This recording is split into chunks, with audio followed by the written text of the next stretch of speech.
were just talking that you, in my proportions, probably equally big investment than you into Skool, but you have also attached your whole like personal brand to it, right? Which is a big risk. A big bet. Yeah. Can you tell me what made the bet worth it? So I was having this conversation with Caleb, who directs all of the media, the stuff that we do. And he was like, hey man, like this is a big bet.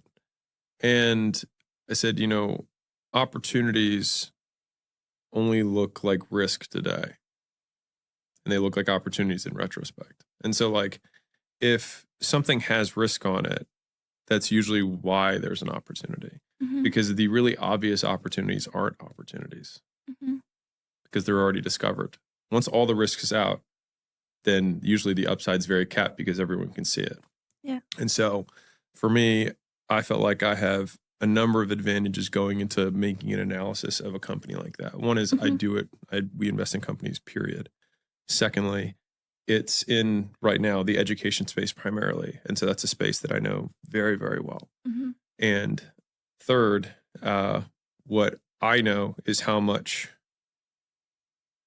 I believe the marketplace wants something like Skool and the void that I believe it fits, because we see the comments, we see the engagement, we see the types of content that hits. And so having a simple vehicle for people that don't necessarily have to be experts, who don't need to have an audience and have a super high success rate for them, that's like kind of like the trifecta of a recipe for an opportunity for somebody. And so I'm just basically making a big bet on the platform, and that communities, as AI and other things advance, that people will want to be more connected in the future than they are today. And they'll want a platform that they can do it on. That's so interesting. I think that there's a huge tendency kind of back to personal brands as well as AI rises. How do you see people growing businesses on Skool from kind of different angles? Because there's the goat business. Do you know the goat business? No. There's a lady, and she has a membership around taking care of goats. Cool. And that works, right? Yeah. And there's the GIF community, and all these kind of you would have never thought that niche exists, which is beautiful. But then Jason Derulo, I think yesterday, opened up a Skool there. So what is kind of the spectrum of people you see using the platform and for what reasons? I think it's anyone who, I mean, if you think about how communities are built, it's usually around some sort of shared something. And so usually it's a shared, I mean, I was just teaching this in the community, but it was like, it's either some sort of pain that people have overcome or are trying to overcome together. It's some sort of interest or passion that a lot of these people have that aren't as common in their everyday. Like in a local area, you're not going to have a lot of people who are really into like anime something, right? But online, there might be only, let's say, 10,000 people in the world. So in your local area, you'll probably not meet this person, but online you could have a thriving community around it. And then the third bucket is just skills, like professional skills. And so I see those as kind of like the three major buckets that I've seen people get into. And so like whether you pull one off the wall, like the goat thing, that's probably a blend of professional skill, because she probably does it for a living, or passion. You know, if you see the paint, you know, there's a guy who teaches watercolor, right? It's like, okay, well, that's a passion, right? Pretty clearly. And then you've got, you know, teaching people how to build offers. Like I'd consider that a profession, and teaching people professional skills. And I think where the community stuff fits in is that there's, like in traditional education, they have to make big, broad buckets.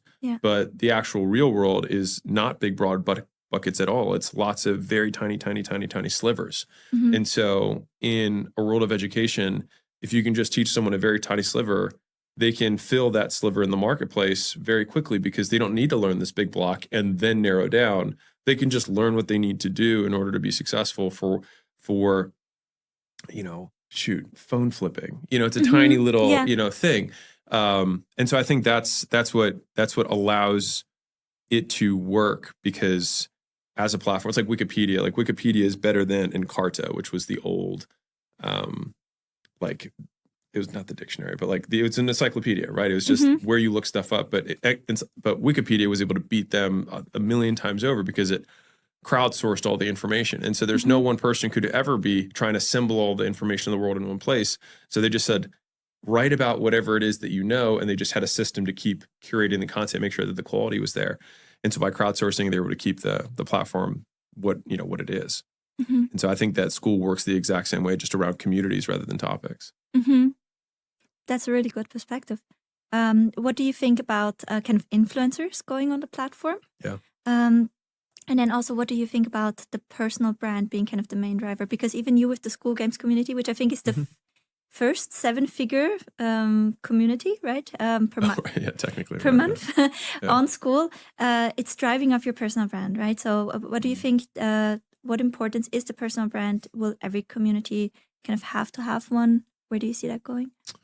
No, I mean, first off, no, I don't think every community has to have a personal brand. I think that personal brands will occur within communities. They might not be the reason for it. I mean, if you boil it down to what actually is required, it's just you need people to find out about it. So you have to advertise. And so personal brands are a cheap form of advertising that people can front load the work and then they can direct the traffic. And so there's advantages there. But the same thing with your career earlier with the Amazon thing when you started running ads, you can also just run ads. You can also do outreach. And at each of the games, there are people who've done all three.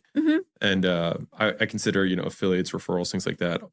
They still start with you either reach out to people one-on-one, you make content, or you run ads. Like there's the only way people can find out about stuff. And so any platform that sells stuff, you're going to, like any business, you're going to have some businesses that have influencers, so people that make content, some people that run ads, and some that do outbound. But all three are going to work. When it comes to like somebody who is at level 0 kind of skill acquisition, my assumption is always that from a learning curve perspective, it's probably outbound, personal brand, ads. Would you agree with that? Yeah. Okay. But then they also feed into each other, right? So they stack. I think that if anybody hasn't not gotten or their head wrapped around how much value they get in being in the Skool Games community, just having access to the Q&As. Or just the posts Get in there. Yeah, right? The posts are great. The posts, like there's so many really good deep trainings on whatever. There's huge outbound trainings for Skool. There's huge ads trainings you guys have put in there. Yeah. There's a ton of stuff that you're like, you can just search whatever you want and it's there and it's already applied to the vehicle that you're looking for. So I mean, I agree, obviously. I think it's like the most valuable mastermind I've ever been in. And also the connections, right, that arise from it. I really didn't want to like Skool, I have to say it, because I had my whole kind of membership model figured out with the, one-click upsell. And I was like, but shoot, it's so good. That's why I invested in it. Yeah. I mean, I've been watching Skool for a while. Sam and I talked about it in 2018. So it'd been a while. Yeah, I've been watching what they were doing. And, for me to put my brand upon it, I was like, because it's a timing thing for me too. Because like if Skool gets too big, then it's really hard for me to buy a big chunk. But if it's too small, then it's too big of a bet. And so it's like really watching where I thought was like the sweet spot where I could provide, also I could provide the most value to the business. And so once I saw the compounding growth of the business and the amount of referrals that it was going, that's when I got really interested.